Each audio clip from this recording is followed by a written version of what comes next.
This morning on Jersey Magazine, it is a pleasure to welcome back Brian Reyngoudt. He is the co-founder and vice president of Operation K9 Beethoven. Brian, always good to have you on. For listeners who may not be aware of Operation K9 Beethoven, tell us about it. Thank you so much for having me, Jim. It's always a pleasure to speak with you and see you. So, Operation K9 Beethoven, we rescue dogs. We work with many rescues and shelters throughout New Jersey, and we bring them back to health. And it's our goal that our veterans and active members of the military go to a website at Operation K9 Beethoven and apply, and we give them a fully trained psychiatric service dog at no charge to them. All the money that we make from our donations going to events, having tricky trays, all that money goes right back to our program. Everybody at Operation K9 Beethoven are all volunteers. So it's all about helping these dogs and our heroes and our active members of the military. I love the slogan that you use, helping veterans one paw at a time. Thank you. I love that one too. I say it a lot, so I better love it, you know? How long have you been doing this now? So it started about 2020, 2021-ish. We started and it, was very small in the beginning. And to date, we are at 25 dogs that we've given to 25 of our veterans. So it started small and it just grew to where we are now after all these years, helping our veterans, helping these dogs. These dogs, we don't have any idea what kind of life they might have lived.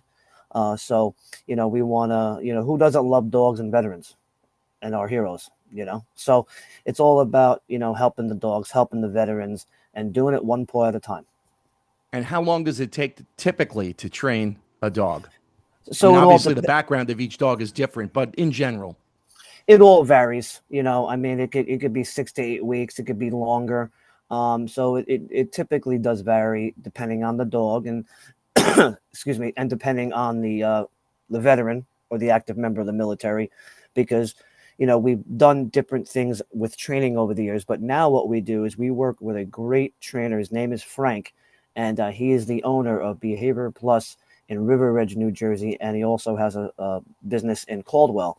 And so what we like to do is when we pair that dog with that veteran or that active member of the military, they bond together for a little while, for about a week or two, have the dog come down and relax, and then they go to training together. So they're working with the dog.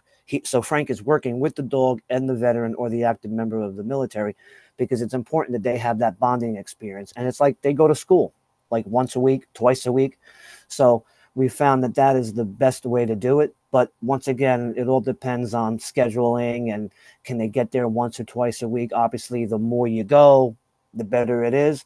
But depending on Frank's schedule and the veteran schedule, it can vary between weeks or a couple months. You were telling me before we came on the air this morning that you currently have a dog in training. Tell us about that dog. Yeah, so we have this amazing year and a half boxer named Neil, who is graciously named after my father, who was a Vietnam veteran, 68, 69, and a three-time Purple Heart. My partner, Arpi Cortez, he's the president and founder of Operation K9 Beethoven. And he came to me and said, I think it's time. And I asked him what he meant by that. And he says, well, I think it's time that we name a dog after your father in his memory and his honor. And it so happens to be, it's a boxer. And I love boxers. Boxers are one of my favorite breeds. And he's a good pup. And he's with his veteran now. They're doing their training. I was just with Neil and the gentleman, Scott, a couple days ago, and I got to see them, and I got to hang out with Neil. And he just says to me, it's changing my life more than you will ever know. I've had dogs. We have a couple in the house right now, as a matter of fact, and the way that they are attuned to what's going on inside the home, the way they read your mood, Brian, it's amazing to watch. Yes, it really, truly is. And I've had dogs my whole life, and when you're not feeling well, that dog's sitting right next to you. They follow you around like a shadow, and they worry about you. I mean, they just animals just give pure, unconditional love, no matter what's going on in the world, no matter what's going on in your life. They're always there for you. It's a bit of a cliche, but you want to be the person that your dog thinks you are. Yeah, yeah, yeah. Right? Yeah, absolutely. And with this, my family is very honored, and that RP wanted to do this, and it's and then they're just doing so good. It's just so refreshing to see, and just the smiles, and I call it happy tears when I talk to veterans who we've given dogs to. It's impacted their life more than we will ever know. But on the other side of it, it's impacted our lives as well, because we're able to help them. And that's why we do what we do at Operation K9 Beethoven, helping veterans one paw at a time.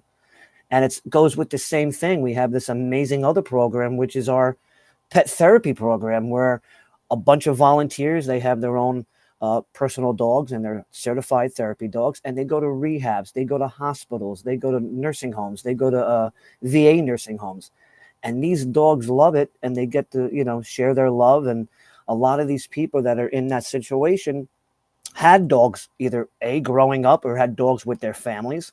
And so it's great to see that we can be able to go into these places and give a little love. And we have a great dog. His name is Duffy. He's deaf, so he knows doggy sign language. And so we take him to like schools, special needs schools, deaf schools, so that we can show that not only human beings can have a disability and live a beautiful and wonderful life, but animals also can have a disability and live an amazing, beautiful life as well. I want to go back to something that you mentioned a little earlier in our conversation this morning, and you have been on a number of times here on Jersey Yeah. Magazine. And I know that your dad was a veteran, but you really never really talked about it.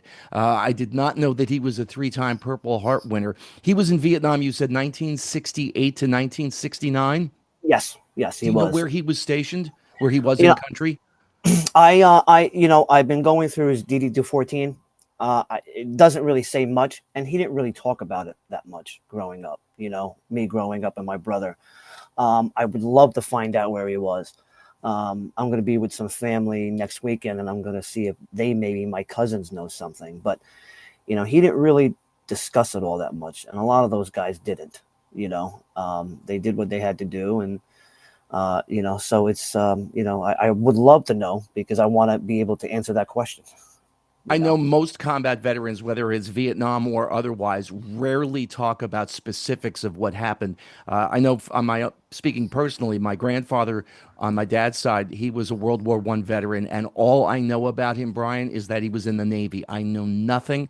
I know the records were destroyed in a fire in St. Louis some years ago, Yeah. but he never ever talked about it. My dad served at the tail end of World War II. Other than the name of a ship that he was on, I have no idea. I know he did not see combat, but I have no idea what his service was like. He never spoke about it. And Yeah. a lot of guys just slightly older than me, I know, who were in Vietnam, it takes a lot for them to discuss what they went through, other than maybe how long they were in the service, what outfit they were with, where they were in country. Uh, And that's about the end of it. that's it. They don't speak about it. Like you said, that's all I know. And I've had people look at the DD-214 who are veterans, and they look and they see all the awards and all the stuff and the accolades, and they have said, "Your father was a badass." Now, I don't know if I can say that word on the You air, just but did, and you can. Yes, you you know, can, you know, please, so, because but it's true. it is true, yeah. And so, and with that being said, he was a badass. I mean, and I really do need to find out, and I will at some point or another. Our local high school sends seniors down to the Vietnam Memorial in Homedale Hmm. every year as a part of a Wow, class trip. that's And amazing. invariably, they come back, and many of the men and women they see in those pictures are only slightly old, were only slightly older at the time that those kids are now. And Yep. it is a real eye opener.